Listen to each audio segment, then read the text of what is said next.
Hello students. आज हम लोग BA first year paper first के अंतर्गत रजिया सुल्तान के बारे में पढ़ेंगे। इल्तुतमिश तक के बारे में हम लोगों ने पढ़ा हुआ है।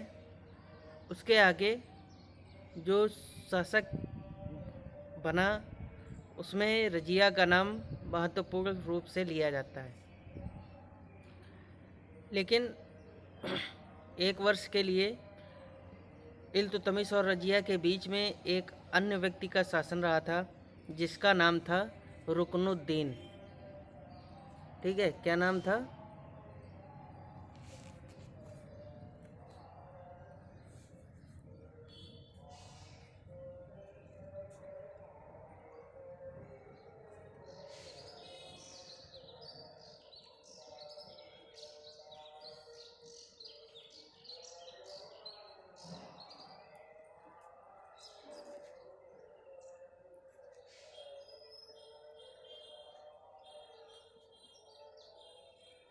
रुकनुद्दीन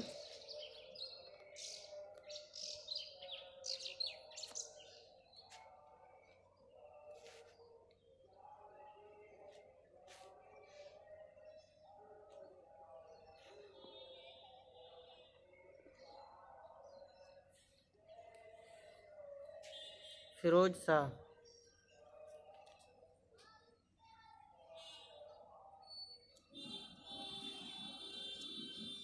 रुकनुद्दीन फिरोज जो है वो गद्दी पर बैठा था। ठीक है, इसका एक वर्ष का शासन रहा था।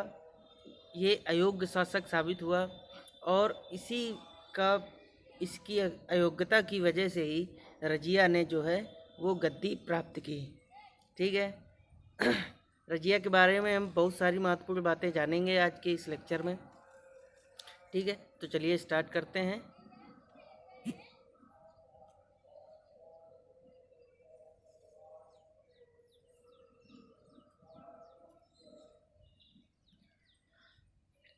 सबसे पहले हम बात करते हैं रजिया।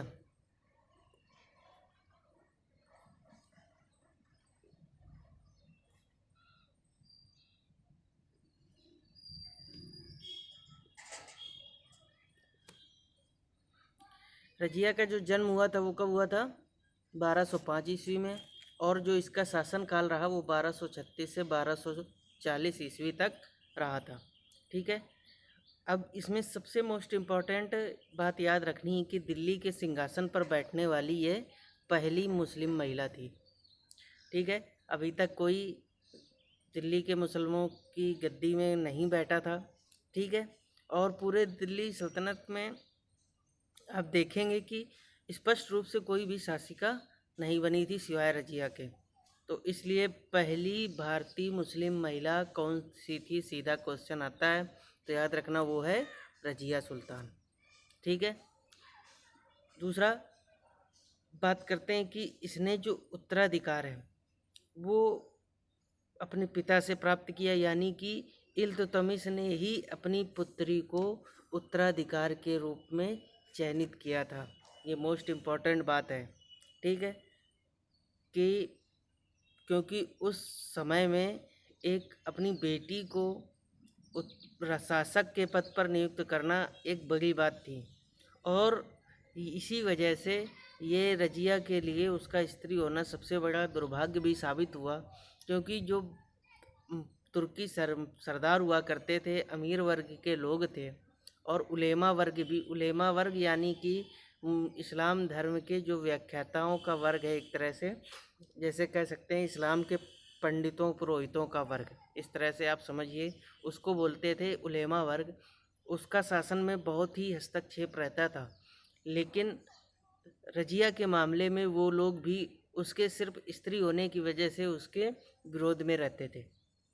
ठीक है, तो इसीलिए मिनहाज सिराज जो उस समय के एक प्रसिद्ध इतिहासकार हैं, उन्होंने कौन सी पुस्तक लिखी? तबकात नासरी। ठीक है, कई बार बता चुका हूँ मैं आप लोगों को।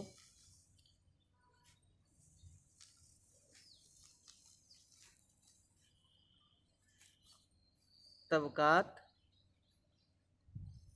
ए नासिरी।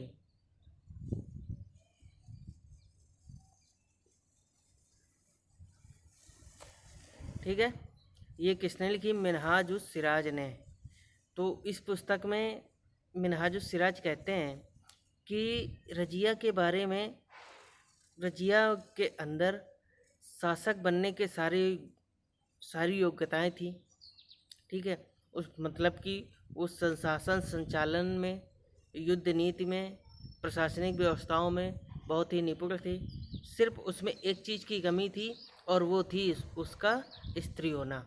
ठीक है, यानी कि वो उस समय की उन लोगों पर वो कर रहे हैं, उन लोगों पर एक तरह से व्यंग कर रहे थे अपने इस स्टेटमेंट के द्वारा। ठीक है, तो ये बेहद इम्पोर्टेंट स्टेटमेंट है जिसको आप लोग याद रखेंगे कि ये स्टेटमेंट रजिया के लिए किसने कहा था। ठीक है, नेक्स्ट हम लोग बात करते हैं।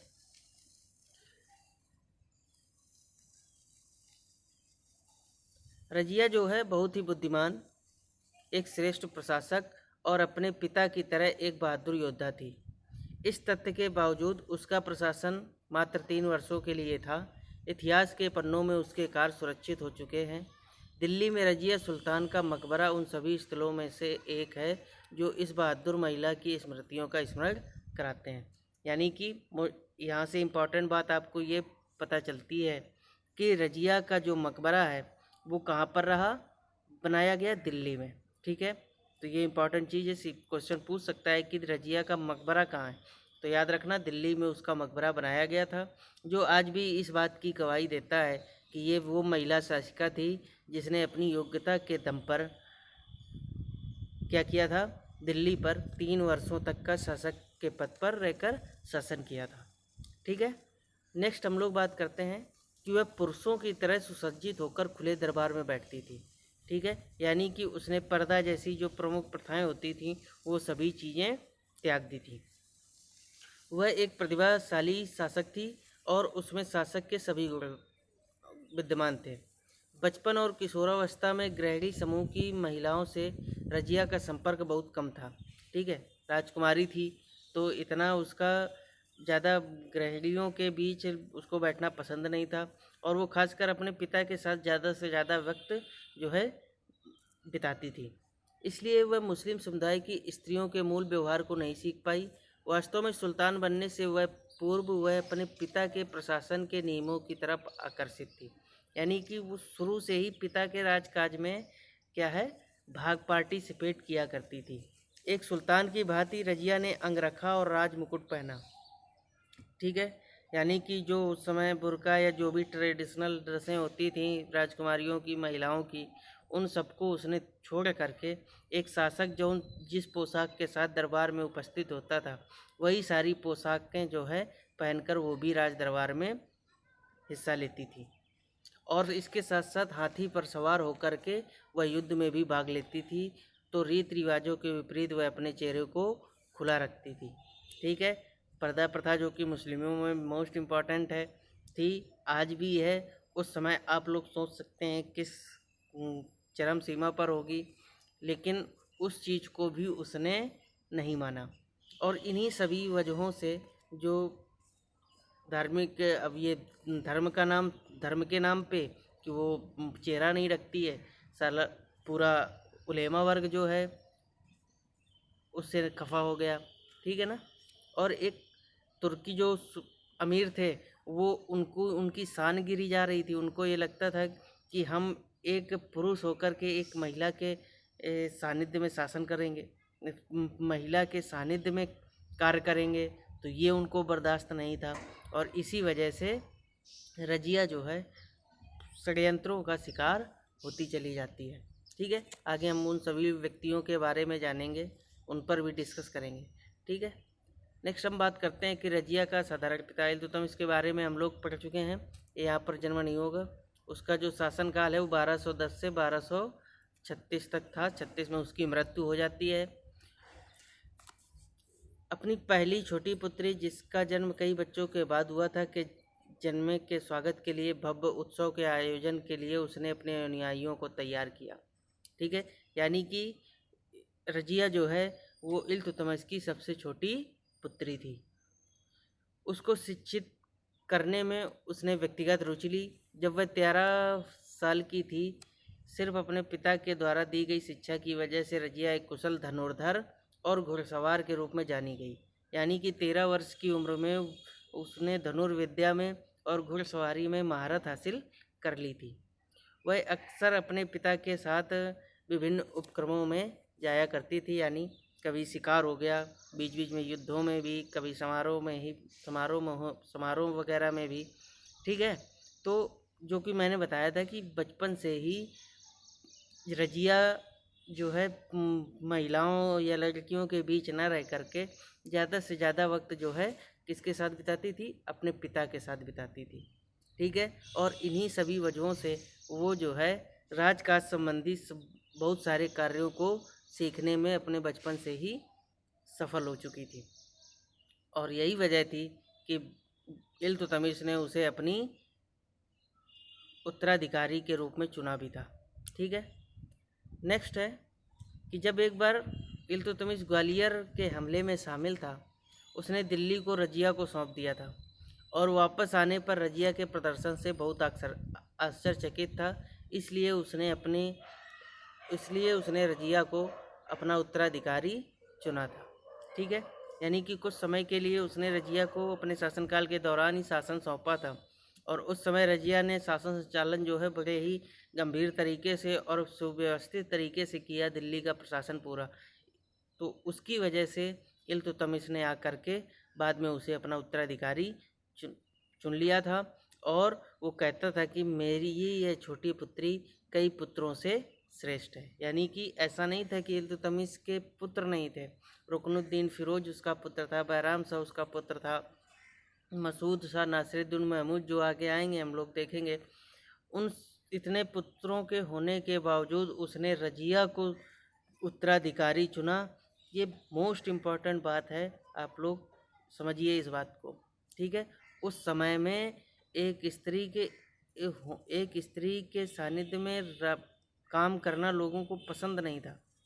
ठीक है, नारी सशक्तिकरण जो आज बहुत सारी बातें चलती हैं, उस समय कोई सशक्तिकरण उतना खास नहीं था, लेकिन बात थी समझ की, और इल्तुतमिश एक समझदार और सुलझा हुआ व्यक्ति था।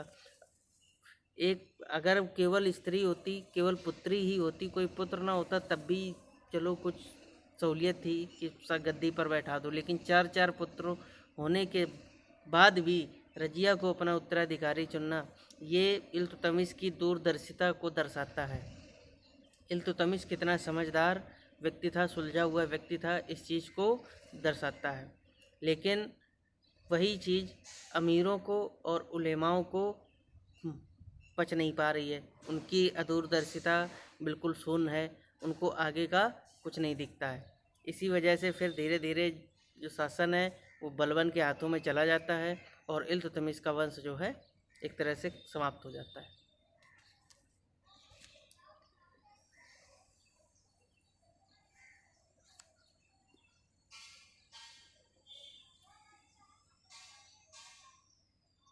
नेक्स्ट हम बात करते हैं कि इल्तुतमिश के बच्चों में से रुकनुद्दीन फिरोज, जिसका मैंने नाम बताया, राजकाज में सम्मिलित था। वह लगभग 7 महीनों से दिल्ली की देखभाल कर रहा था। 1236 में रजिया सुल्तान ने दिल्ली के निवासियों की मदद से अपने भाई को पूर्णतः पराजित कर दिया और शासक बन गई। ठीक है, तो याद रखना कि ये एक दूसरी इम्पोर्टेंट बात जो क्वेश्चन बन के पूछी जाती है कि वो दिल्ली सल्तनत का कौन सा ऐसा शासक है जो दिल्ली की जनता की सहायता से गद्दी पर बैठा। ठीक है, तो उसका नाम याद रखना, रजिया।